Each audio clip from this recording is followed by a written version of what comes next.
Hey friend, welcome to reasoning expert. Am Rahul. तो आज का जो हमारा टॉपिक है वो है एसएससी रीजनिंग इनइक्वालिटी। ठीक है, लेकिन कौन सा इसके अंदर कौन सा क्या चीज़ हम पढ़ेंगे, देखो तो हम पढ़ेंगे रिवर्स इनइक्वालिटी। ठीक है, रिवर्स इनइक्वालिटी हम पढ़ेंगे, लेकिन कौन सी वाली पढ़ेंगे? कोडेड। हमने पहले जो पढ़ा था रिवर्स इनइक्वालिटी वो बेसिक वाली पढ़ी थी। ठीक है, उसमें कोड्स नहीं थे। आज जो हम पढ़ेंगे वो कोडेड वाला पढ़ेंगे, लेकिन इससे पहले इसको करवाने से पहले हम क्या करेंगे, एक ईदर और का एग्जाम्पल लेंगे। ठीक है, डिफरेंट टाइप का है थोड़ा। तो देखो, एक स्टेटमेंट मैं यहाँ पे ले लेता हूँ, जैसे कि A is not equal to B, greater than C, less than D, is equal to E. ठीक है, ये मैंने ले लिया। कंक्लूजन में मैंने पहला लिया है ए से डी तक। ठीक है, A is not equal to D. ठीक है, और दूसरा क्या लिया है मैंने? A is equal to D. ठीक है, ये हो गया। थर्ड कंक्लूजन मैंने लिया है, देखो, बी ग्रेटर देन डी। ठीक है, ग्रेटर इक्वल ले लेते हैं चलो, और बी ग्रेटर इक्वल डी। ठीक है, फोर्थ ये ले लिया। अब यहाँ पे बताना है कि कौन सा इधर और बन रहा है, कौन सा नहीं बन रहा है। तो पहले आपने क्या चेक करना है, ए से डी उसमें ये साइन मिल रहा है, कौन सा? ये। इसका मतलब होता है नॉट इक्वल। क्या रहता है? Not equal. देखो, हमारे इनइक्वालिटी में तीन सिंबल होते हैं ना, ये और ये। ठीक है, जब ये सिंबल बोला है, मतलब इसकी लिए क्या बोला है उन्होंने? नो बोला है कि नॉट इक्वल। मतलब अगर ये ए जो है नॉट इक्वल टू डी, मतलब ये वाला सिंबल नहीं है, तो फिर कौन से बचते हैं? ये दो सिंबल बच रहे हैं। ठीक है, तो याद रखना, नॉट इक्वल टू के अंदर ये दो सिंबल्स प्रेजेंट होते हैं, ये और ये। ठीक है, अब देखो, पहला तो मुझे बोला है ए से डी चेक करना है। देखो, ए से डी जा रहा हूँ तो यहाँ मुझे रिवर्स क्या मिल रहे हैं, मतलब ऑपोजिट सिंबल मिल रहे हैं। तो ये क्या हो जाएगा? इंडिविजुअली गलत हो जाएगा, ये भी हो जाएगा। आपको चेक करना है कि इधर और बन रहा है या नहीं बन रहा है। एलिमेंट्स दोनों के दोनों सेम है, दोनों के दोनों इंडिविजुअली गलत है, कंक्लूजन। और थर्ड चेक करना है ऑल पॉसिबल रिलेशन। अब ऑल पॉसिबल रिलेशन क्या होते हैं? जैसे मान लो यहाँ पे ए बोला हुआ है, तो आपको ये चेक करना है A is greater than D, ये होना चाहिए, ए इज लेस देन डी, ये होना चाहिए, और A is equal to D. बस ये तीन चीजें अगर आपके कंक्लूजन दोनों कंक्लूजन में प्रेजेंट है, तो आपको इधर और क्या है? बनेगा। ठीक है, अब इसका मतलब क्या है? A is greater than D और A is not equal, sorry, less than D. ठीक है, मैंने आपको बताया ना, इसका मतलब क्या है? ग्रेटर और लेसर दोनों है। तो ये तो आपके दोनों के दोनों कवर हो गए। ठीक है, और सेकंड कंक्लूजन में क्या आ रहा है? इक्वल टू आ रहा है। तो इसका मतलब क्या हो गया? ये वाला जो केस है, ये क्या है? ईदर और का केस है, जो पहला वाला है। ठीक है, अब देखो, ये देखो थर्ड और फोर्थ वाले कंक्लूजन, बी से डी जाना है, ऑपोजिट सिंबल मिल रहा है, मतलब ये दोनों के दोनों इंडिविजुअली गलत है। ठीक है, अब देखो, अब मैंने आपको बोला था ना, ये तीन सिंबल्स चाहिए होते हैं। अगर मुझको बी से डी जाना है तो मुझे क्या चाहिए? B is greater than D, B is less than D, और बी क्या चाहिए? Equal to D. ठीक है, ये तीन सिंबल्स, अगर ये तीन साइंस प्रेजेंट होंगे तो हमारा इधर और बन जाएगा। ठीक है, पहला यहाँ पे देखो क्या साइन आ रहा है? ग्रेटर आ रहा है। ठीक है, फिर से क्या आ रहा है? इक्वल टू आ रहा है। अब यहाँ पे देखो लेस देन आ रहा है, मतलब ये तो आ गया, और फिर से इक्वल टू आ रहा है। इक्वल टू क्या आ रहा है? दो बार आ रहा है, लेकिन मुझे सिर्फ एक बार इक्वल टू चाहिए। एक बार मुझे ग्रेटर चाहिए, एक बार लेसर चाहिए, एक बार इक्वल टू।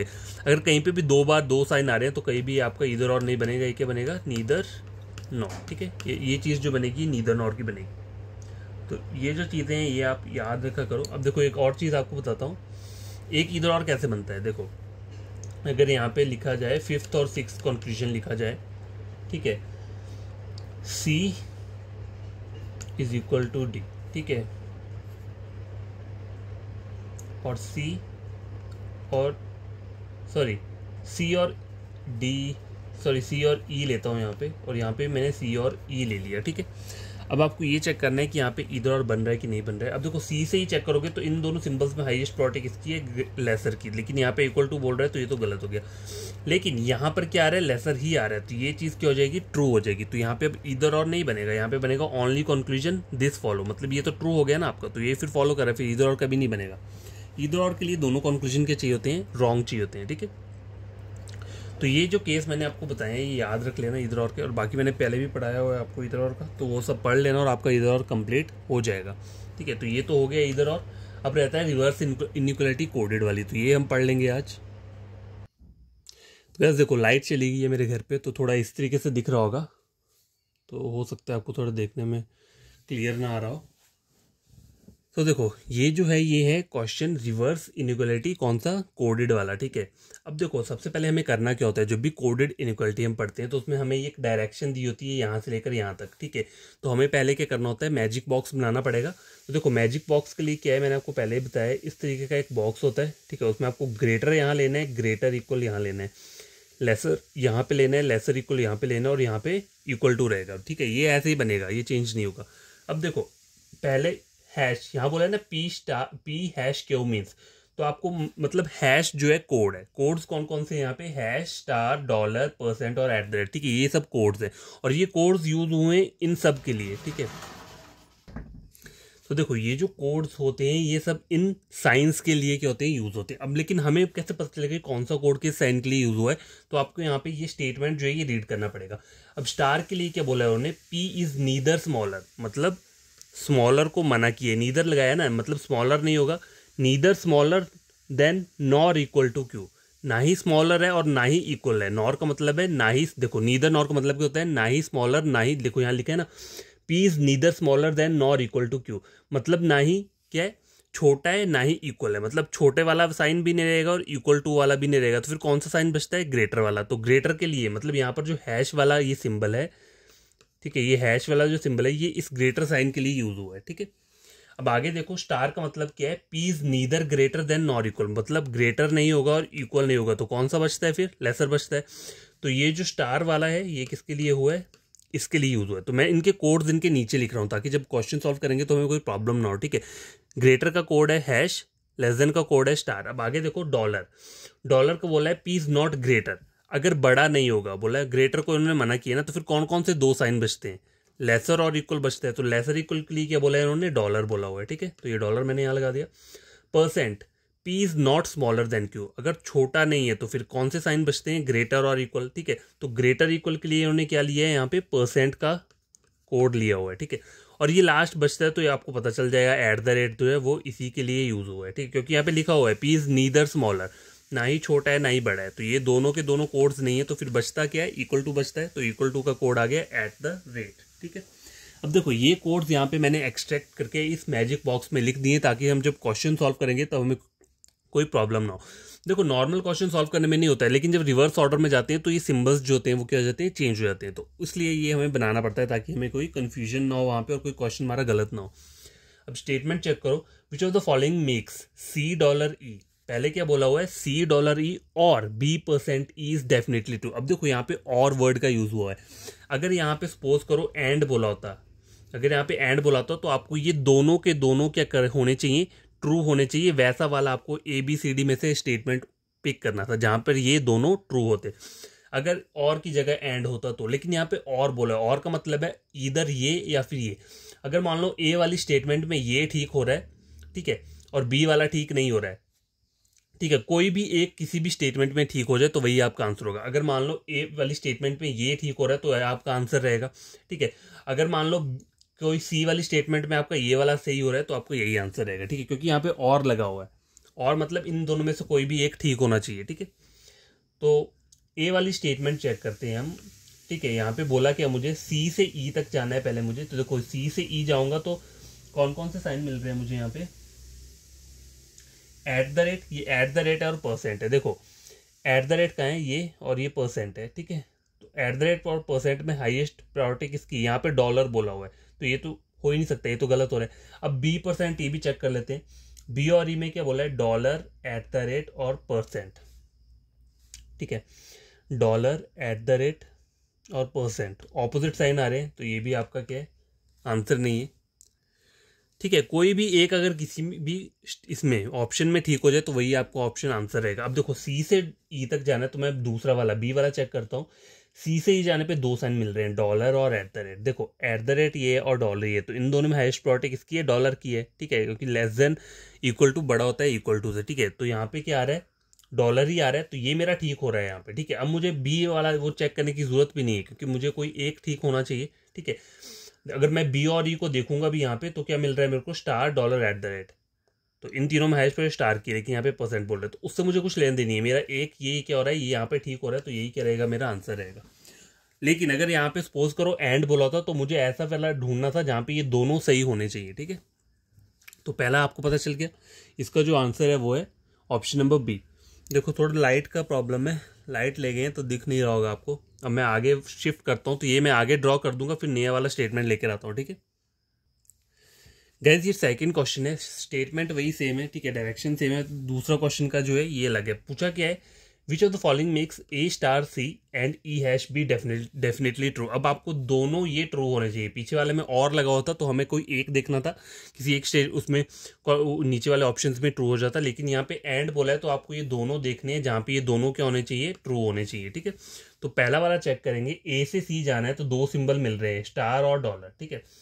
स्ट्रेट में जा रहा हूँ तो ये सिंबल चेंज नहीं होंगे, ठीक है। फॉरवर्ड में जा रहा हूँ तो ये सिंबल चेंज नहीं होंगे, बैकवर्ड ऑर्डर में ही सिंबल चेंज होते हैं।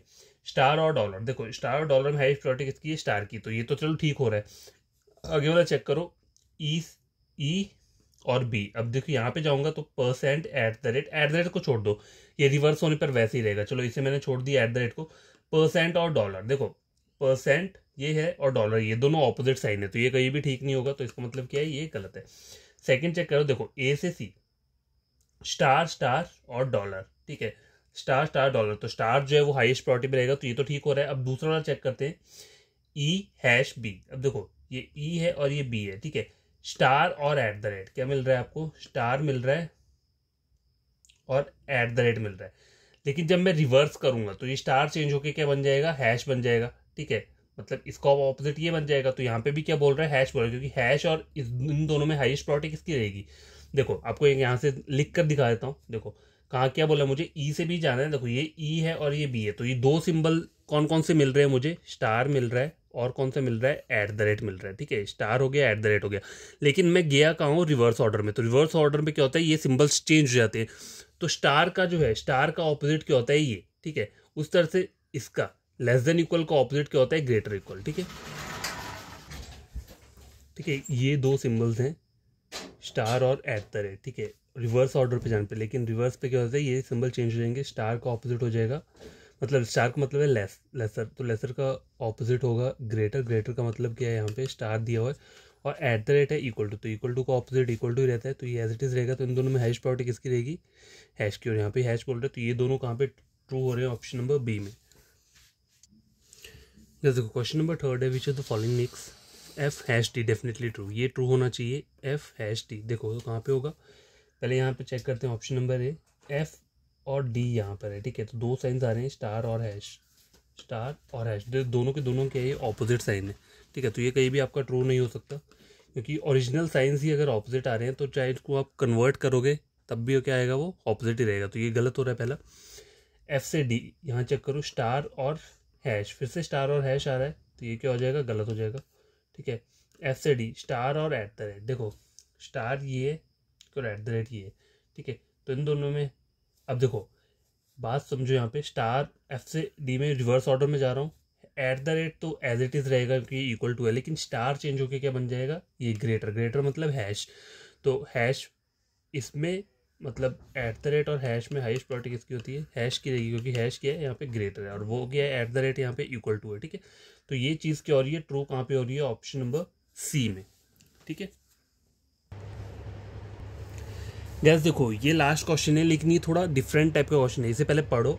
विच of the following does not make मतलब जो कि नहीं बनाएगा, क्या, A hash C and D dollar F definitely not true. अब देखो इसको आप और किस तरीके से प्रोनाउंस कर सकते हो, इसका मतलब है definitely false, DEFINITELY, definitely false, ठीक है। इसका मतलब क्या है, देखो which of the following does not make, मतलब इन्हें बताना है कि यहाँ पे ऐसा कौन सा वाला ऑप्शन है जो कि ए हैश सी है डी एंड हैफ को डेफिनेटली फॉल्स नहीं बना रहा है। मतलब डेफिनेटली फॉल्स नहीं बना रहा है तो क्या होना चाहिए, वो डेफिनेटली ट्रू होने चाहिए, इसका मतलब ये बोल रहा है। तो आपको यहाँ पे क्या ढूंढना है, आपको वो वाला ऑप्शन ढूंढना है जिसमें ये दोनों कंक्लूजन क्या हो रहे हैं, ट्रू हो रहे हैं। देखो उसने ये घुमा फिरा के दिया हुआ है यहाँ पे क्वेश्चन, ताकि आप लोग क्या हो जाओ, कन्फ्यूज हो जाओ, ठीक है। तो कंफ्यूजन क्रिएट नहीं होना चाहिए। देखो which of the following does not make, ऐसा है कौन है जो नहीं बना रहा है एवर डेफिनेटली फॉल्स, उसको डेफिनेटली फॉल्स नहीं बना रहा है, इसका मतलब डेफिनेटली ट्रू होना चाहिए। तो ए और सी को चेक करो, ऑप्शन नंबर ए में, ए सी में दो सिंबल मिल रहे हैं, परसेंट और हैश, ठीक है। ये परसेंट और हैश है, तो इन दोनों सिंबल में हाईएस्ट प्रायोरिटी ग्रेटर की रहती है, इसका मतलब हैश की रहती है। तो यहाँ पे हैश मुझे पता मिल रहा है, ठीक है, यहाँ पे ट्रू हो रहा है मेरा हैश, ठीक है। आगे वाला है डी डॉलर एफ, डी से एफ जाओगे तो डबल बार डॉलर मिल रहा है, ठीक है। डॉलर का मतलब क्या है, लेस देन, ठीक है। तो यहाँ पे भी डॉलर ही बोला है, तो यहाँ पे भी क्या हो रही है, ये चीज़ ठीक हो रही है। तो ए जो रहेगा वो आपका करेक्ट ऑप्शन रहेगा यहाँ पे, ठीक है। देखो क्वेश्चन समझो क्या बोल रहा है, which of the following does not make, इनमें से कौन सा है जो कि नहीं बनाएगा A hash C and D and F को डेफिनेटली फॉल्स। तो डेफिनेटली फॉल्स नहीं बनाएगा, तो आपको ढूंढना क्या है, डेफिनेटली ट्रू वाला ढूंढना है, ठीक है। ऐसा कहीं भी क्वेश्चन है तो इसको पहले पढ़ लेना और फिर उसको सॉल्व करना। तो आज के लिए इतना क्वेश्चन काफ़ी है, मैंने रिवर्स इनइक्वालिटी कोडेड भी आपको बता दिए। तो अब मैं ये टॉपिक खत्म कर दूंगा, अब जब भी मतलब मैं नेक्स्ट टॉपिक लाऊंगा तो आपको बता दूंगा, तो कोई और टॉपिक हम पढ़ेंगे, ठीक है। तो आज के लिए काफ़ी है और ये टॉपिक भी हमारा क्या हो गया यहाँ पे कंप्लीट हो चुका है, ठीक है। यही सब क्वेश्चंस रहते हैं, इससे ऊपर टॉप लेवल के नहीं आएंगे, ठीक है। इतना ही आएंगे, बस आप बेसिक वगैरह अपना बढ़िया तरीके से पढ़ो। आपको कोई फ्रेंड कज़न पढ़ना चाहता है रीजनिंग, आप मेरे चैनल रेकमेंड कर सकते हैं रीजनिंग के लिए। आपको बस मेरे कोई भी टॉपिक उठा के दूसरे किसी चैनल से टैली कर लेना है, ठीक है। अगर मेरा वाला समझ में आता है तो चैनल को सब्सक्राइब, वीडियो को लाइक शेयर कर दे, और नहीं आता है तो फिर रहने देना, कोई इश्यूज़ नहीं है, ठीक है। समझ में आनी चाहिए चीज़, तभी आप उसको क्या करोगे, फॉलो करना चाहिए, नहीं तो नहीं करना चाहिए, ठीक है। तो ये मैंने आपको बता दिया। अब नेक्स्ट टॉपिक मैं ले आऊँगा आज तो नहीं लाऊंगा, लेकिन कल लेकर आऊँगा, तो वो मैं कल ही बताऊँगा फिर कौन सा टॉपिक पढ़ेंगे, ठीक है। तो बाय, टेक केयर।